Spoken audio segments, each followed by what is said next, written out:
We're at Disney Q&A number 100. So I guess I'm going to answer 100 questions? No, actually, I'm not going to do that. My original plan was I was going to answer a lot of questions or more than usual for the 100th Q&A. But I thought about it and I realized very rarely does the strategy of quantity over quality work out for anybody. So actually, I'm going to go in the opposite direction, and for the 100th Q&A, I'm going to answer one question. And it's not a user-submitted question, although it is a question I get very often. And the question is essentially, why? Why Disney? Why are you into Disney? Why are you making all of these videos? This is my 100th Q&A, but by my counts, and they are a little loose, the counts, but this is about my 350th Disney video. And whenever I'm in casual conversation, I notice outside of the channel, from people who don't know about my YouTube channel, and I tell them about it, usually the one question I get a lot is like, why do you do it? Like, why Disney specifically? Why not make videos about anything else? And usually because it's casual conversation, I give them a casual conversation answer. You know, the surface stuff about being impressed with how Disney is run and find it interesting, the history about it. But I figured it was a question worth sort of exploring a little more in depth. And so today's question is, why Disney? What I found when I thought about it was that the answer changes over the years. You know, when I grew up, I was a Disney kid. You know, I've heard about friends who they would in the summer go to like their family cabin or something, or they had their one vacation spot, or maybe they'd go all sorts of different places. But for me growing up, we went to Disney all the time. And that became sort of like our home away from home, because it was one of those places where it would change every time you went, but enough of it was the same that it still felt familiar.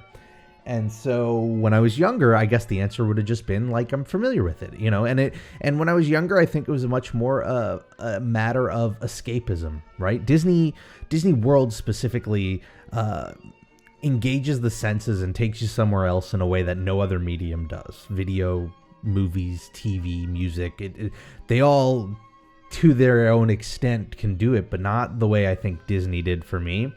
And so growing up, it was very much just like I liked escaping the real world and going somewhere else. But as I got older, you know, you see behind the scenes and you see through the facade, and yet my interest in Disney didn't diminish.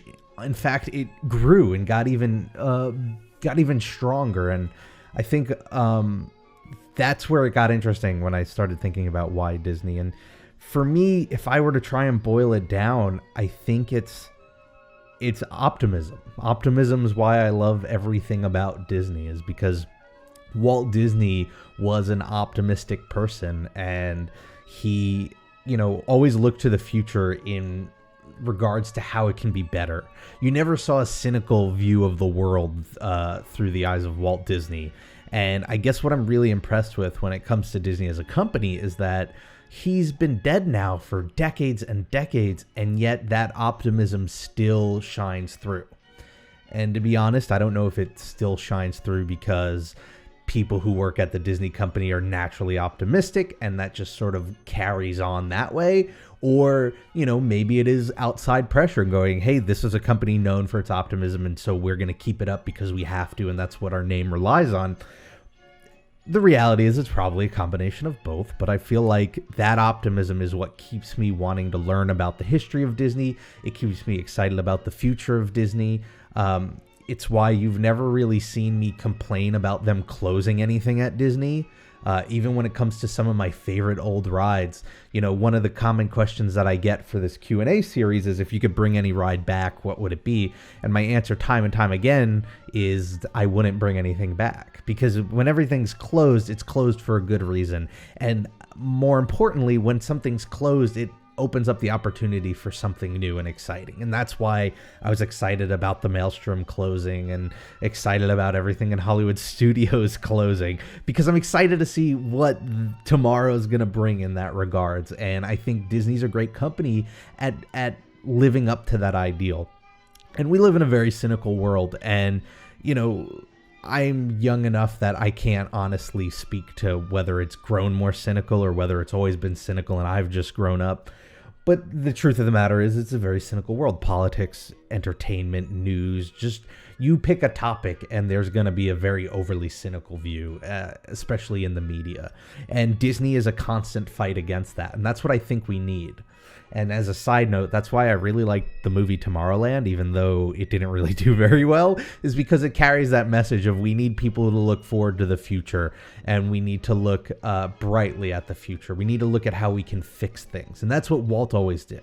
You know, Walt was never saying this is what's wrong with the world and we need to get rid of it. He was always saying this is how we can make the world better. And, you know, time and time again, he did it with a medium after medium, and everyone always thought he was going to be wrong, whether it was with animation or feature animation or theme parks, and then eventually cities themselves. And while we never got to see whether or not Walt's city would live up to what he was dreaming of, you know, a lot of people think it did. And admittedly, I'm actually one of the few people who I'm not entirely sure it would have worked. But at the same time, it doesn't matter if it worked or not, because it's the attempt that matters. And it's the mentality you approach it with. And so, you know, for me, Disney is just that constant strive to, you know, make things as good as possible. I mean, I go to Disney World as frequently as I can, which ultimately ends up being like every other year or so. And I'm always amazed because when I go there, I try to approach it with a cynical outlook, not because I'm cynical about it, but because I think it creates a great image as to how optimistic the company is. You can find so many examples of things Disney could do to just like squeeze out more profit or make things cheaper or make it an easier experience for them, that they just don't do it. And it's amazing to me that it's been decades since Walt has died and they still stay to those ideals. And that's amazing to me. And I feel like something with that much attention and care to upholding that ideals deserves attention itself. And I guess that's why not only do I like learning about Disney World and learning about Disney as a company, but I like sharing it with other people. You know, I credit Disney as a source of a lot of who I am today.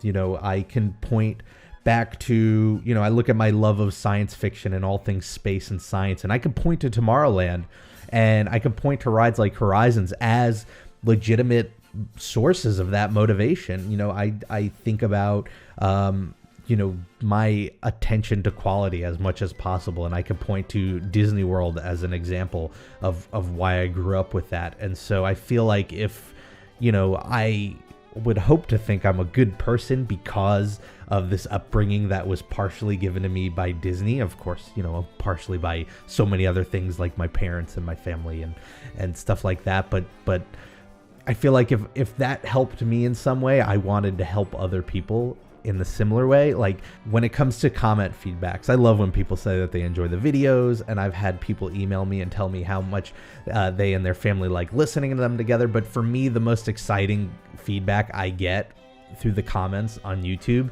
is when somebody has been inspired to go pick up a Disney book and learn more about it, or research something they didn't know before, because that is what I think the best possible outcome of Disney as a company could be, is trying to push yourself to be better and to learn more and to get excited about the future, even if it's the future of your next Disney trip, or if it's the future of space travel, or, you know, the big picture, the small picture. As long as being excited for the future is the outcome, I think it's all worth it. And I think Disney is one of the few countries, whoa, Freudian slip there. I think Disney is one of the few companies in the world that has such a universally positive outlook when it comes to how people react to them.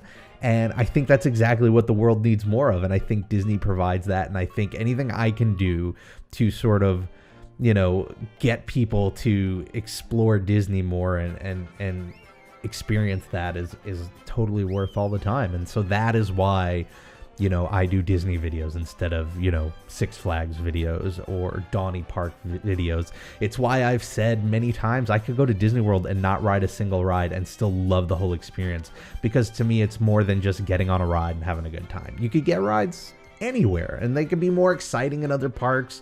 They could be faster to access. They could be cheaper. You know, that's just such a small part in that whole experience. To see a legacy like that, it just seems completely worth trying to keep that legacy going in whatever way possible.